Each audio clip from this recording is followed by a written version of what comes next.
Good morning and welcome to the Bee Formless Flow Driven CEO podcast. I'm pleased to say it's Friday here in Australia in the morning. Welcome to the show, Ellie Angell. Lovely to be here. Thank you. Oh, I'm so excited to have you on the show, and I feel so privileged and honored because I've known you for quite some time in different forms, and I'm very, very lucky and grateful to have you here. I want to share a little bit about or celebrate all your successes, and then we're going to have I think we're going to have quite a deep chat, Ellie, actually. So let's get into it. But Ellie is what I like to say is a transformational strategist, storyteller, and advocate, firstly and foremostly for inclusion and authentic leadership, and has always been that. She currently serves as the business director at Australia New Zealand Trinity P3, which is a global marketing management consultancy, and leads client relationships, agency alignment, and pitch strategies. Ellie joined Trinity P3 back in 2014 and had previously a successful 15-year plus career in media agencies across both the UK and Australasia, serving as APAC Chief Commercial Officer at Havas Group. And at Trinity P3, you specialize in agency procurement, performance optimization, and most importantly, building those trust-based partnerships, not transactional, the real relational ones. And I know that I've worked with Trinity P3 over the years and found Ellie and the rest of the team so amazing in helping, and supporting to build those trust-based partnerships. Ellie is a proud transgender woman, and what a journey you've been on, Ellie, and is deeply committed to advancing diversity, equity, and inclusion within your industry, but also I think it's beyond the industry, right? Like it's kind Yeah. of where we're at in this world right now. So, Ellie, I'm going to hand it over to you to tell us a bit about your journey.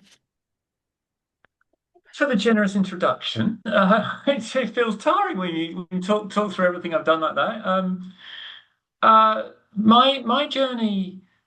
Um, we'll talk to my trans journey. I'll try and make it as brief as I can because it is a lifetime of journeying. Right. This has been a lifetime. I affirmed my gender to my professional network a couple of years back now, and that was the last brick in a big wall of social transition that took place over a number of years. But breaking it down, um, I sort of felt other in some way, shape, or form early in my childhood. Um, I didn't have. I had a loving upbringing, but a very heteronormative upbringing. And at the time that I was being raised, the concept of transgenderism was just completely out of my universe, out of our sphere of reference. I didn't have the internet. I didn't have support or people to talk to, and as a result, I really struggled with that. I struggled with that a lot, with shame and guilt and self-hatred and what am I and who am I, all the way through my childhood, my teens, into my 20s, and I also felt forced to conform and wanted to conform. And I sort of labeled myself as a guy that likes to kind of dress up, which is a very different thing from being trans. But it was the only frame of reference I had. I was too scared, I think, to really confront myself. And that lasted all the way through into my mid-30s, where there were some things happened in my life which made me really have to confront and look in the mirror and say, do you know what, this is more, this is not something you can put in a box and Yeah. control. It is actually much more fundamental and profound than that. But by the time I did that, I had a partner, I had a child who I loved genuinely and still love. I couldn't, I didn't have it, I couldn't leave, I couldn't do it to them. I didn't have it in me to just um, make a change like that at that time in my life. I was terrified of losing them, but I also didn't want to do anything to hurt them.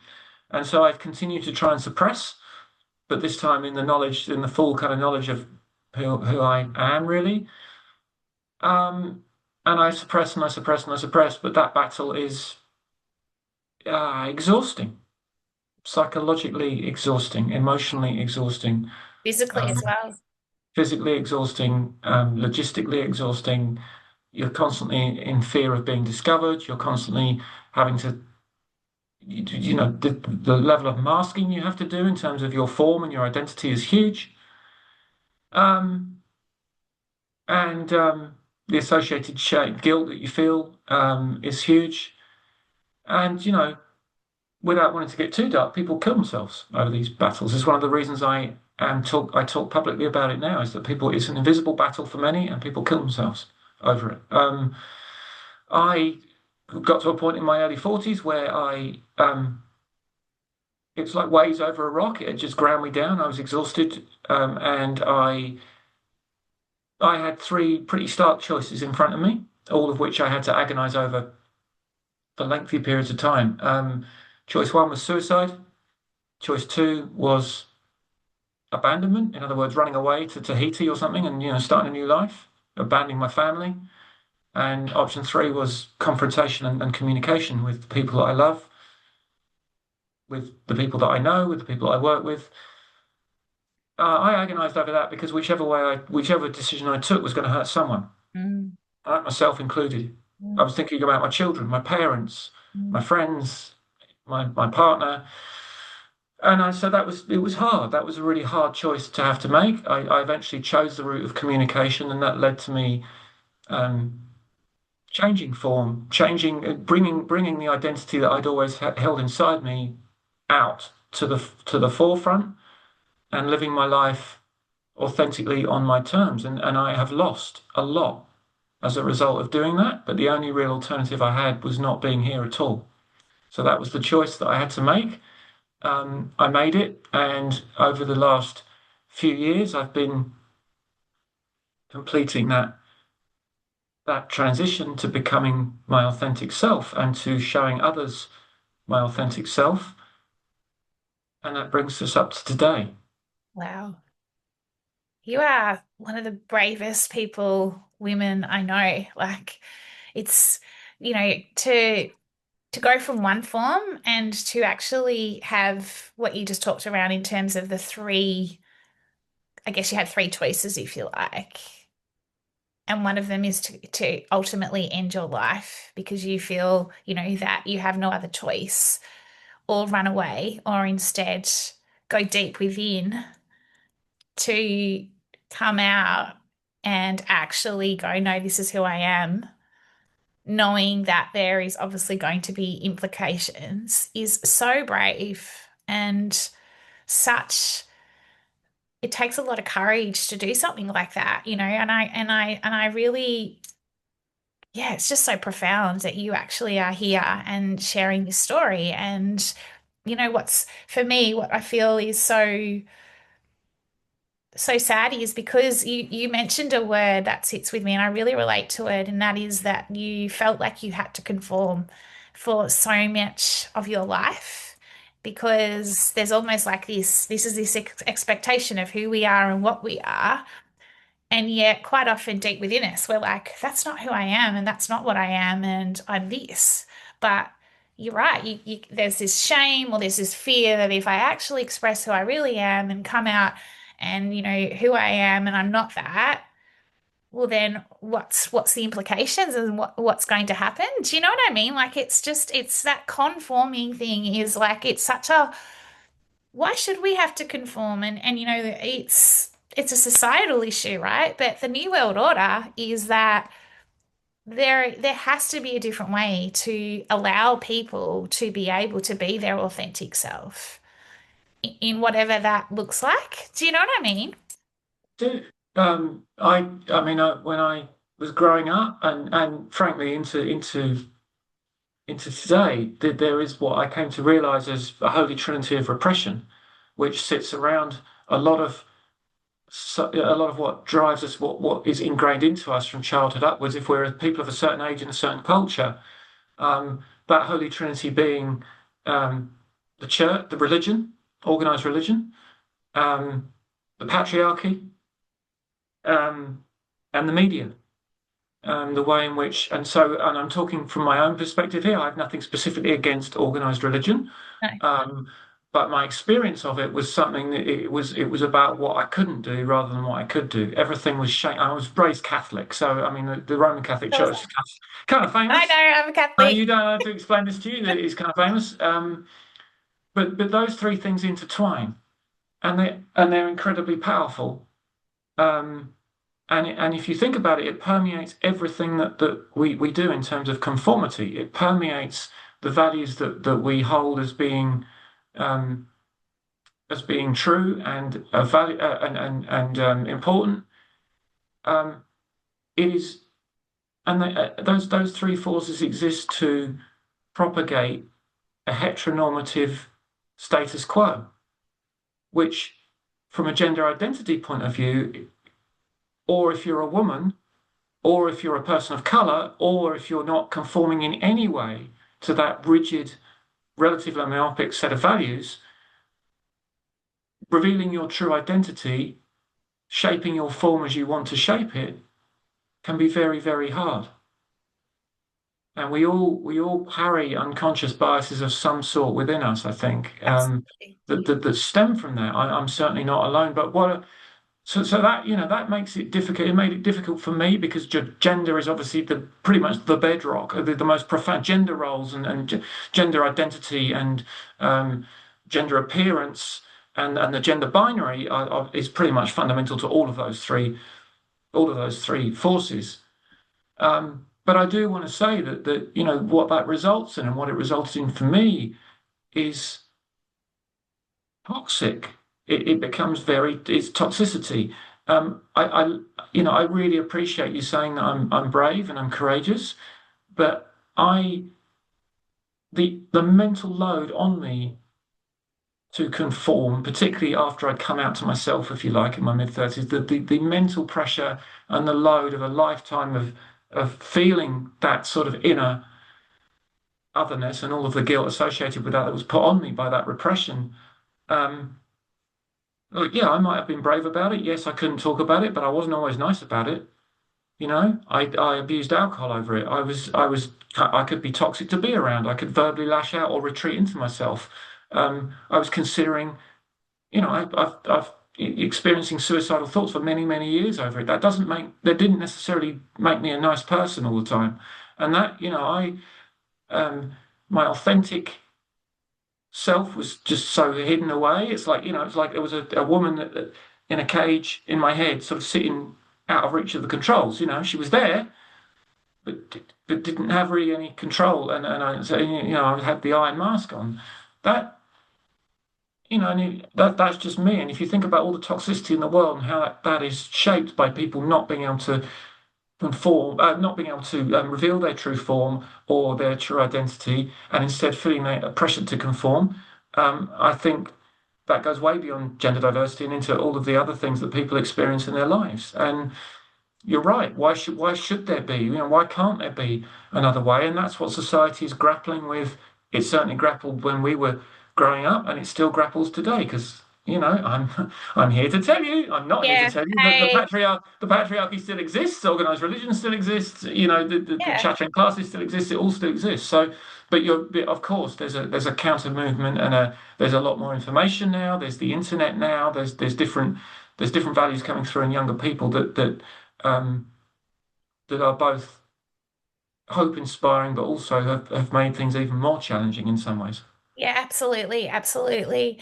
And it's exhausting. You must have been so exhausting, like the mental load, like, all of that, because when you are conforming and when you are battling or you've got what's going on within and you're holding it down, you're holding it within.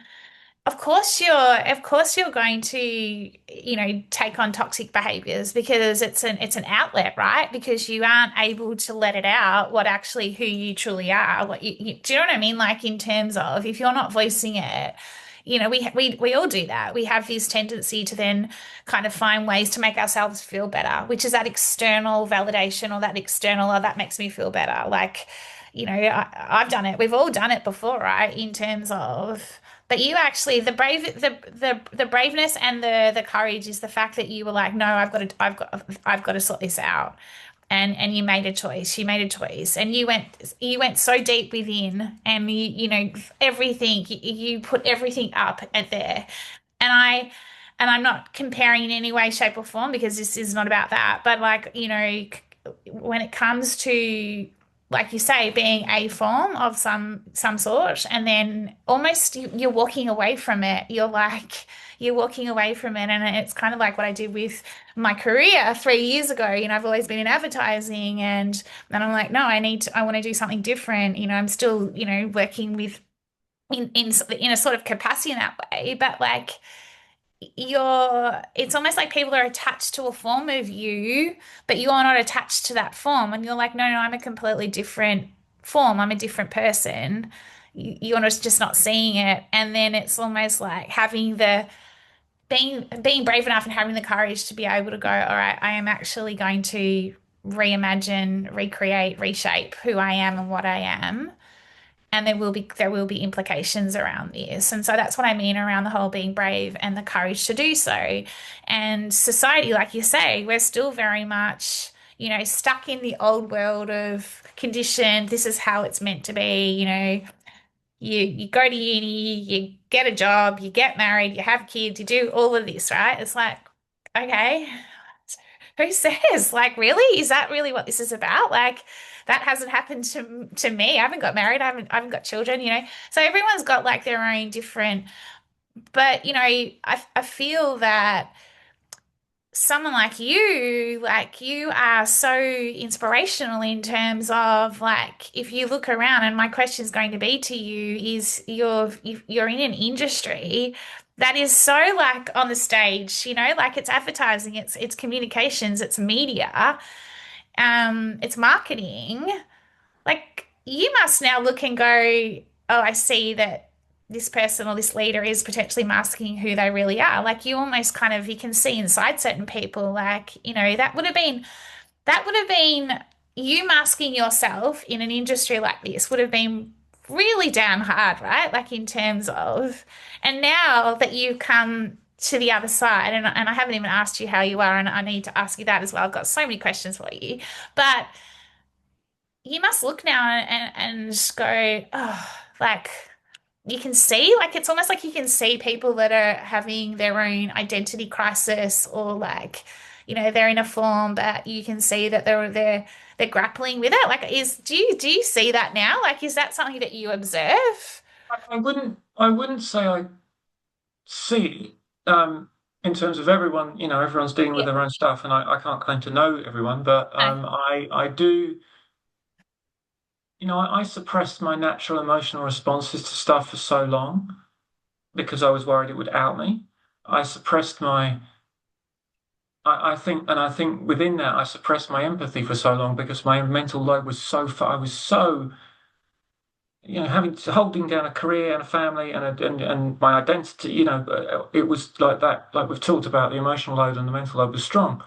It was high rather. So I think that by unlocking my own authenticity and by displaying that to people, I've unlocked my own empathy. So I think I view people with a lot more empathy now than I did before, um, which is the closest thing I could probably claim to seeing. Yeah. And I do when I do. I mean, I do a lot of public talk, speaking on this topic to raise awareness of what allyship can look like in the workplace and all of this kind of stuff. And I will often say, look, this audience of 100 people, any one of you could be struggling with gender, and no one would necessarily see it.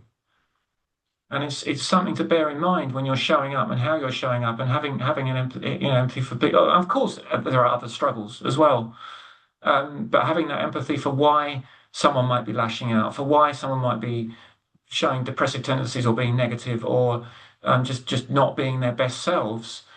Um, I guess that has been unlocked in me to a certain extent. But like I say, I do want to recognize it's not like, anyone who's known me 20 years knows that I'm not perfect. I'm a human being just like everybody else. Yeah. People do say that I'm much nicer and more likable rather. They Oh, say, oh, really? I like you more now that you're Ellie. I'm like, well, I've Oh, always been really? Ellie, really. It's just you haven't seen her. Yeah, I mean, they do. And I sort of, oh, was I that bad? And they were like, well, no, but, in fact, a phrase that people have used, my and funnily enough, my mum said it to me because you know, she had no idea for 48 years or whatever it was. And she said, we always saw that there was a shadow over you, Mm. and we just never knew what it was. There was always a shadow. And that's absolutely right. And not surprising, she's my mum. She knows me Yeah. best. And I have always carried that shadow, and removing that shadow has been the struggle of my life. And um, as much as I've talked about what I've lost, I've also gained an awful lot, of course. And one of those things has been empathy and ability to relate, or a higher degree of empathy and a higher degree of ability to relate to other people, which is a very long way of answering your short No, no, question. no, that's fine. Do you has it changed you as like a leader as well? Like in terms of all your experience, and what you're doing with Trinity P3 and the relationships you have? Like it's like you talk about life, right? And it's all encompassing everything that's happened with you in changing gender. It is, yeah, like from a business work perspective, what was that like for you as well? And has that been challenging for you, or what's that been like for Well, you? there's a lot to unpack in that. A lot. I mean, taking the first point first, yes, it has changed me. I mean, you mentioned before your experience of changing careers. I do think that's comparable because work's a huge part of our life. Yeah, that's what I Whichever was way we look at it, our asking. work, our profession is a huge part of our life. And so, of course, the one thing bleeds into the other. Yeah. So I think me unlocking my own authentic self has made me more authentic at work, and that has created stronger relationships, um, greater quiet confidence, much better softer skills because I'm able to exhibit my soft. No, it's not. The softer is not the right. Softer skills is the right I know what term. you're saying. I don't equate femininity with softness necessarily, but I do think it's unlocked my softer skills, and I feel more able to display them outside of the patriarchal definition of what masculinity should be like, and that has definitely made me a better person and a better leader. Um, so I think there have been all sorts of benefits, and if you look at studies, DE&I studies generally, not just gender based, but generally show that a workplace that allows people to be their authentic selves, there are commercial benefits to that. There are 100%. professional benefits and commercial benefits to people having their own identity and their own form enabled in whatever way that shape of that might be, and culturally embedded and all that kind of stuff. So I think all of that has made a big difference to who I am, and a big difference to my capability. I'm a better worker now than I was, frankly, before. I'm not holding down the mental load that I was, and therefore I'm able to be more open and be more to think about things harder and all of that kind of stuff. It just has gained an advantage. Um, in terms of the process of coming out, well, yeah, look, it was a huge thing. I mean, I'm as much as I I thank you so much for saying that I'm brave and courageous. I am still incredibly privileged in relation to we are white affluent people living in one of the most cosmopolitan cities in the world puts us in the top 1% in many measurements on a worldwide scale, and there are stories abound of trans people getting completely ostracized from their careers and their families, turning to sex work to make ends meet. All of that from a professional point of view, I am extremely privileged. And so, whilst it was a huge heart and mouth moment for me, it was a calculated gamble. And I didn't, whilst anything could have happened, I didn't expect it to, if that makes sense. Just based on knowledge of how our industry is and the people that I was working with at Trinity P3. And they delivered massively. There's a whole heap of stuff that they did. And I'll only talk to that detail if you want me to, but there was a whole heap of stuff that they did that allowed me to do stuff that was enabled me to just normalize things as quickly as possible and get on with the job in hand, and which was amazing. And allowed me to build this little platform for myself where I have been active in public speaking and podcasting and writing articles and things like that because work is a big part of life. I think if I'd seen someone like myself 20 years ago, my life might have been very different. a lot of things have changed in the workplace, not least of which is just people's reactions to Yeah. gender notions of gender fluidity or transgenderism, and people's subconscious biases about it have altered across the years. So I guess I'm fortunate in that regard. But 20 years ago, the world was very different. And had there been someone like standing up and being counted? And that's kind of why I do it. I'm looking for the people I can't see often in these audiences. I'm looking for those people who might be silently struggling. Yeah. I can't necessarily see them visibly, but I'm looking for them. Yeah, and I get that silent struggle. Like, you've really nailed it in terms of, it's like work is like a huge part of who we are, and as like, whether it's high performer or not, like you only have to look at, your career history, even my career history, and when you do decide that, there's something deeper within and you're going within and there's something more,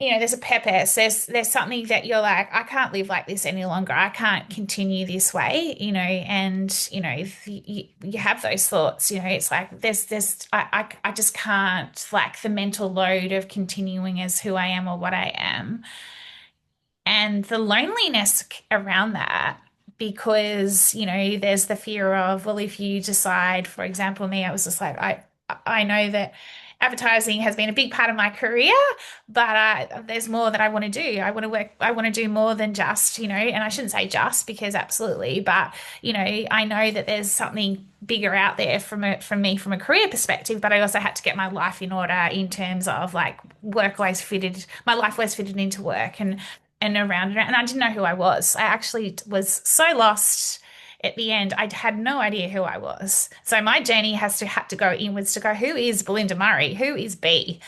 And now I'm, like, I'm a different person. I'm a better person. And people keep saying to me, you look whole, you're so different. And I'm like, I just look exactly the same, right? Like, very different to you in terms of, but, like, you from the inside out, like, you physically, you've internally changed. Whereas I look at myself and I go, I don't see it as much, but everybody, like, a lot of other people see it. But I come back to this loneliness piece, because when you say that you look out for people who are that you see that are struggling or lonely, that's what we need to do more of, because we are in such a epidemic of loneliness, and that isolation and the fear of, well, if I don't conform, or if I'm not this form, or if I'm not that, there's consequences around it.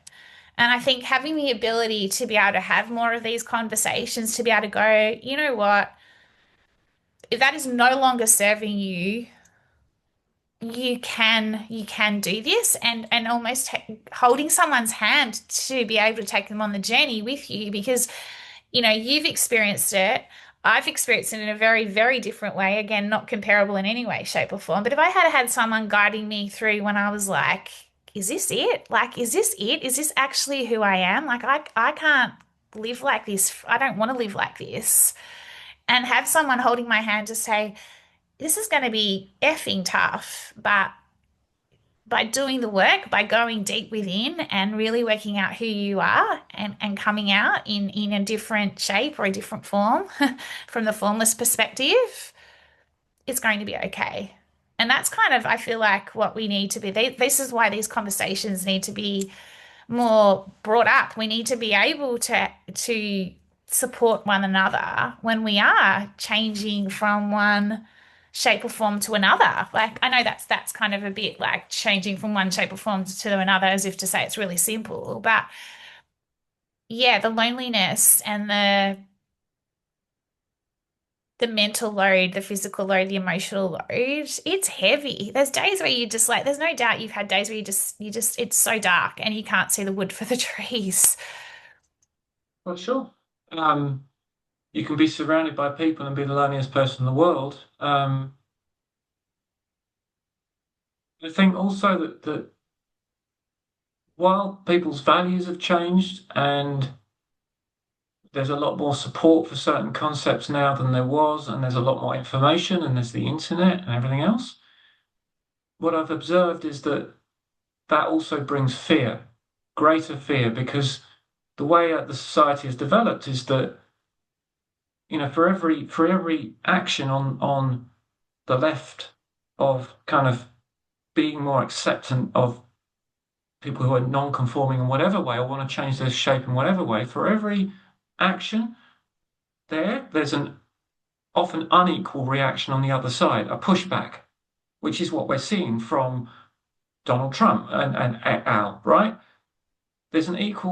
unequal and opposite reaction. And in my, from my specific case, again, trans and gender diversity doesn't own this, but from my perspective, there's loads more there now that, people are in support and everything else. But then at the far side, you've got politicians trying to erase transgender people. You've got J.K. Rowling telling her millions of followers to take pictures of people in bathrooms and then post them on the internet if they think they're a man. You've got Elon Musk. You've got Clive Palmer. Our very own renter Trump. The cheap ass rental Trump in Australia. There's a lot of forces. So that what that does is create rhetoric and it creates fear. And it creates danger. I mean, physical danger. And I have experienced that directly. Mm. If you're a trans person, certainly, and all of that means that the balance and the empathy and the midpoint gets lost, and people feel trapped in that vice of God. I mean, if I do change my form, if I do become open with my identity, look at all the hate that's over here. I mean, I can see all the love, but look at all the hate.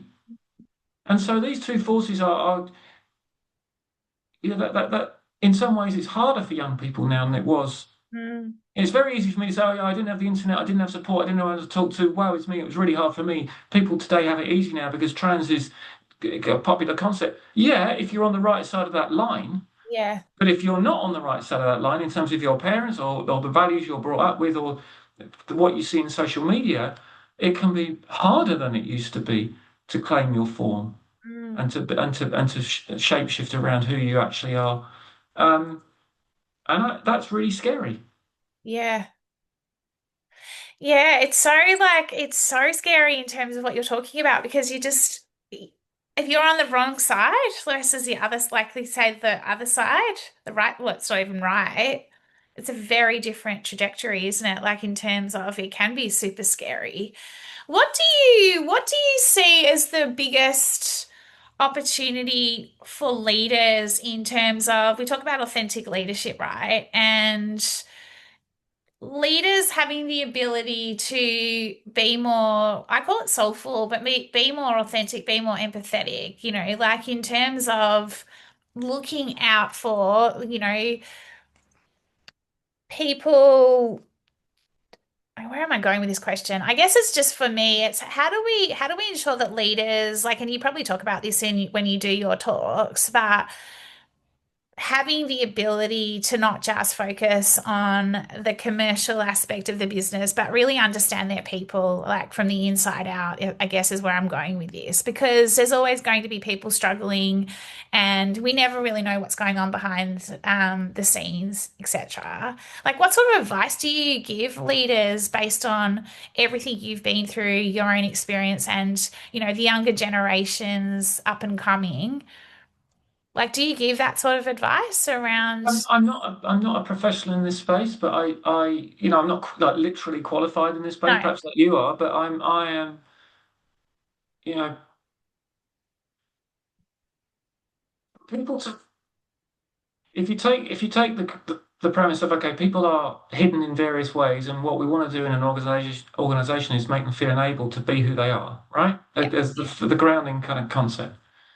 Um, what stops them from being like that is almost exclusively related to either they can't, they're not able to get in the doors of the company in the first place. And I'm talking here about uh, people with physical disabilities, people with neurodiverse capabilities, Indigenous Australia. I mean, this is a much bigger, we're getting into Yeah. the Yeah. DE&I topic here, right?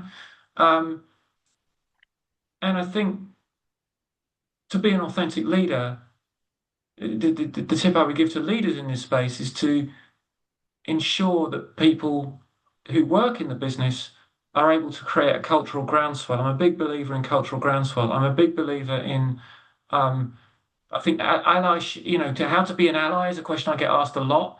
I think people get quite intimidated by that question because it's kind of, it implies you've got to do something big and be like an activist kind of Yeah. thing.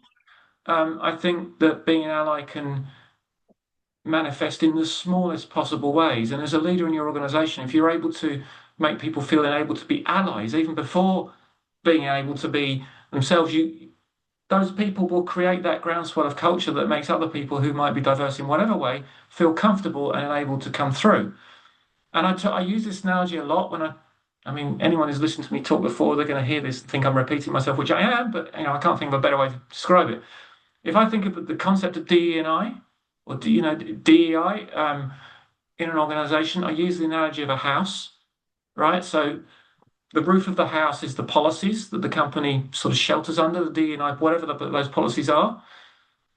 There's the doors and windows through which people can either see out or enter if they're into the organization or out of the organization if they're enabled to from a diversity, and it's all the initiatives that support that a company puts forward.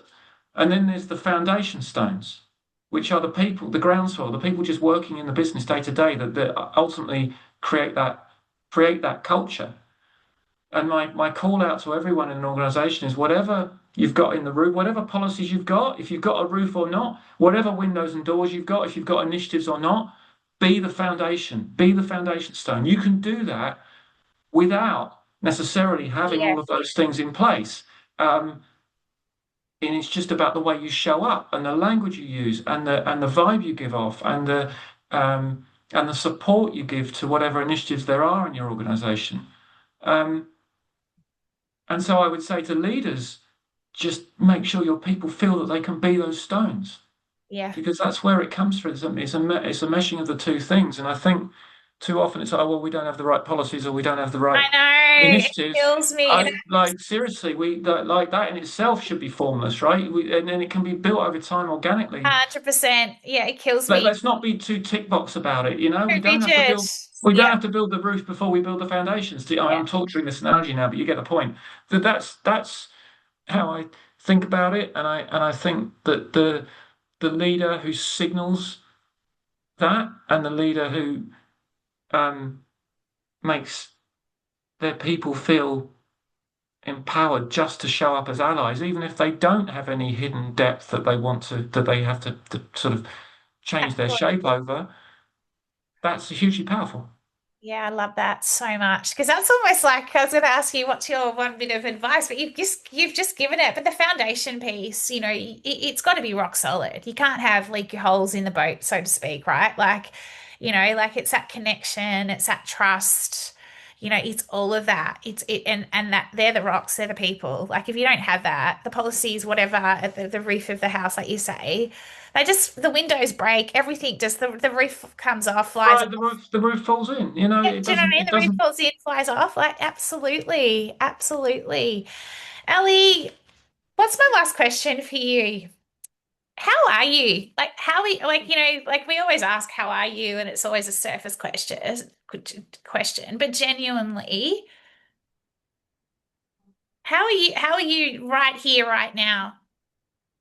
The last 2 years navigating the fallout. Well, mate, actually, no, the last 3 or 4 years, in fact, navigating the fallout from decisions that I've made. And I want to make this very clear, not just for me, but for those I love, um, has been. I mean, that's been my new mental. I mean, it's like I didn't just shed I've been carrying this rock around with me. I didn't just drop that rock and then move on. I Yeah. picked up another rock and I've carried that for the last few years and that was inevitable. This is very, very, very hard for those around me, and I can't leave this podcast without saying that it's not all about me. Mm, Um, and having empathy works two ways, and I have to have empathy for how hard this has been for people around me as much as I can, and work on that as much as I can. And so I've been navigating that, but that is without going into any detail, in various ways, is sort of coming to a close, and I feel um, I feel a quiet, like a bit of a watershed moment in my life now. I feel a quiet sense of um, joy and inner peace and calm that I never had before, and that's all to do with my exterior form fitting what's on the inside of me. And the monster that was scratching away at me from the inside has stopped to a Mm. certain extent. And I feel more hope for my own future and for those around me than I have done for a long time. So the short answer to that is, yeah, I'm good. But Like everyone says, yeah, I'm really you good. asked me, That's like, yeah, you asked me for an articulation of it. So that's kind of where I'm at. But I do want to leave people with that message. People changing form in whatever way.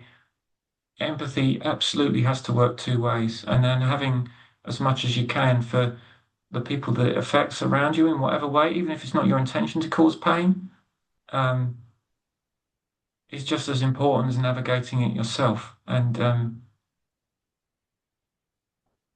I think allyship.